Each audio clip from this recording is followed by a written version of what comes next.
Au moment où se noue le drame du Golgotha, ils font venir à la trahison de Judas. Il est inimaginable de penser que pareil geste, qui n'était pas l'honneur des 12, ait été inventé par les communautés chrétiennes après la Pâque.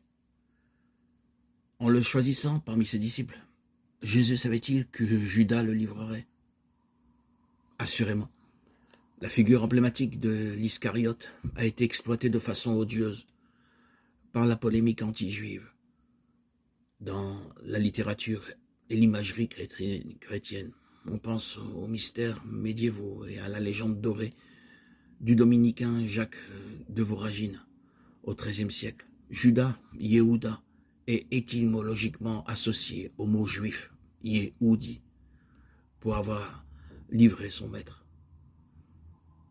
Il incarne l'archétype du traître et du traître juif. Certains, en réaction, ont cherché à le réhabiliter, parfois avec excès. On a voulu croire qu'il était mu par de nobles sentiments plutôt que par l'appât du gain.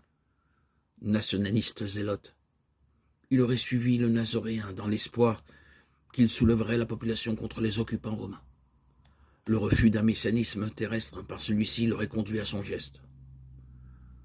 Aucun indice ne permet d'accréditer cette thèse.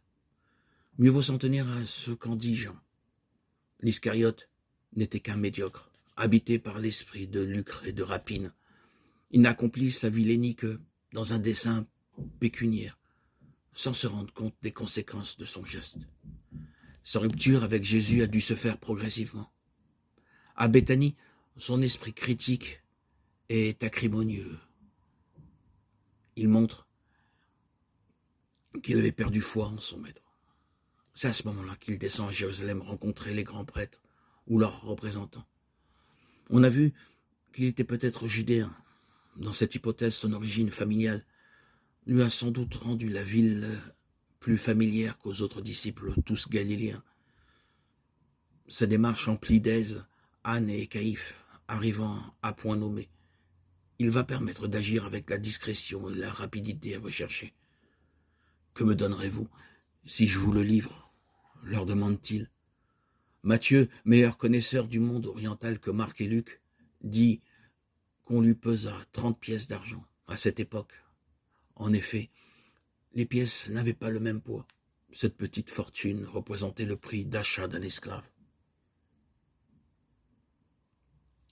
Par cet acte odieux qu'a commis Judas Iscariote, les Juifs sont considérés comme des traîtres, tel Judas, et comme prêts à vendre leur âme, leur prochain, pour l'argent.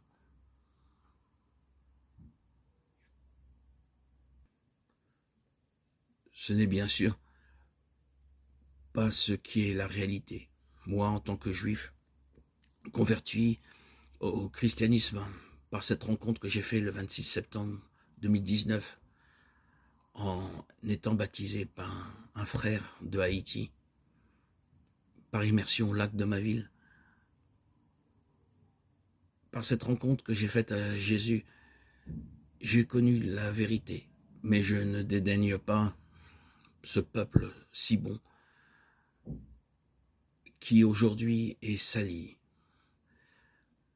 et pas considéré comme il devrait l'être. J'ai fait de nombreuses yeshivas en Israël, à Méacharim, à Brunois, dans la banlieue de Sarcelles, dans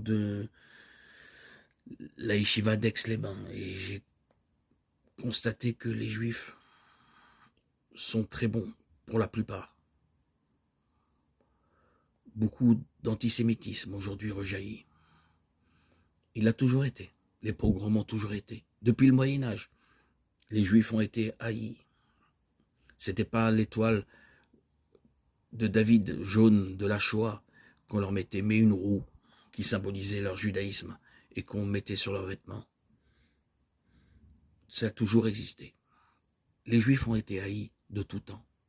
D'ailleurs, dans les commentaires bibliques, nous voyons que les Juifs ont reçu les tables de la loi au mont Sinaï.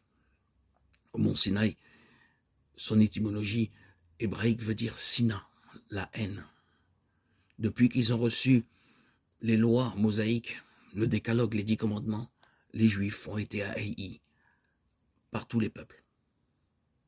Ils ont été considérés comme des voleurs par le fait qu'ils ont conquis la terre de Canaan, aujourd'hui encore appelée Palestine. Mais cette terre n'appartient pas à ce peuple et à tous les peuples qui y résidaient, mais au peuple juif. C'est écrit clairement dans la Torah, dans les livres bibliques, dans les Écritures, que Dieu a demandé de conquérir la terre de Canaan et d'exterminer tous les peuples qui voulaient résister à Israël.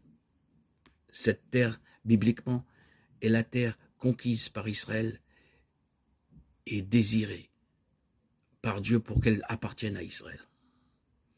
Nous n'allons pas rentrer dans des polémiques. Vous êtes des voleurs, vous êtes des traîtres, ou vous aimez l'argent. Tout cela, c'est des excuses pour pouvoir mieux haïr ce peuple juif qui, pour ma part, ne m'a jamais déçu. J'ai vécu dans ce milieu Lubavitch, Breslev, Chassidim pendant de nombreuses décennies. Mais avec le Christ, ma vie a été transformée. Une vie nouvelle, un esprit nouveau, un cœur nouveau m'a été accordé par ce baptême, par cette immersion dans le lac de ma ville qui a changé, transformé ma vie. À toi, Seigneur, tu m'as accordé la guérison. Pendant de nombreuses décennies, j'étais bipolaire, souffrant de ces troubles, avec de nombreuses hospitalisations, des médicaments à ne plus en finir. Et Seigneur Dieu, Jésus-Christ, Fils de Dieu, tu es bien vivant dans ma vie. J'en témoigne et tous ceux qui t'ont connu et tous ceux qui te connaissent aujourd'hui et dans toutes les générations, depuis ton départ physique, tout le monde reconnaît que tu es le docteur de l'âme, le docteur de toutes les âmes, et que tu apportes guérison à tous ceux qui reconnaissent en toi la vie, le chemin à suivre pour pouvoir marcher sur tes pas. Tu nous conduis à la vérité. À toi, Seigneur, tout honneur, toute gloire pour les siècles des siècles. Gloire à Dieu au plus haut des cieux et paix sur la terre aux hommes qui l'aiment.